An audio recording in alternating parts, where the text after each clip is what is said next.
So if a person still has their teeth, but they have severe gum disease and you cannot save them, what's their implant process like, to the road to getting them to upper and lower teeth, I guess, that are brand new that don't come out? What's that like? With those patients, first of all, the success of the implants relies on having good, healthy gums. So the first thing to do is get rid of the infection for those patients. Okay. We usually take the teeth out. We take any kind of infection that's there out.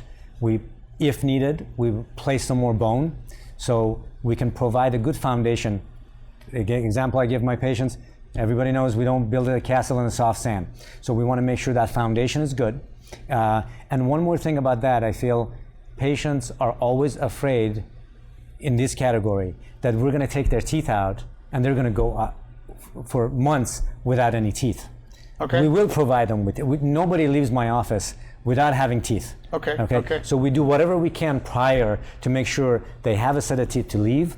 But during these cases, for the patients that have a lot of infection, we've got the infection, have to take the infection out, get the gums back to nice and healthy position, then we can place the implants for them. But they're never going to leave the office without any teeth.